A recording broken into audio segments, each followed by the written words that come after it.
Welcome, today I'm friend of me ZTE Axon 30 and I'll show you how to create home screen folders on this device. So just to do that, we should hold for a while the application and then drag it to another one, and by this way we can see here the new created home screen folder.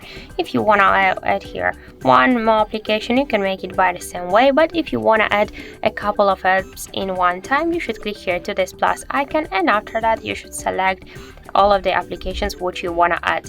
Just to do that, you should click here after that to the OK, and now we can see that we just successfully added all of the apps here to the folder. If you want to rename the folder, just click once here on the name and enter the new one. For example, the apps. Tap to OK to home button, and we can see that this folder renamed successfully. Also, we can move folders here on the screen. Just you should hold it and then drag it. We can also move folders between the screens, that's also another problem, and just to create a new screen you should hold it and then drag it to the right side of the screen. And that's it.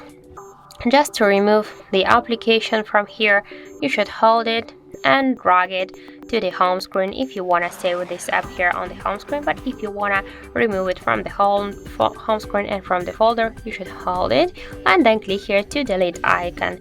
But don't worry, you'll stay with this application here in the apps menu. You will remove it only from your folder. And if you want to just remove a couple of apps in one time, you should click here once again to this plus icon, and after that just to unselect them. Then just tap here to OK. And if you want to remove all of the applications in one click, or if you want to remove the folder from your home screen, hold and tap to delete. And that's it. So thank you for watching, and if you find this video helpful, don't forget to leave a like, comment and to subscribe our channel.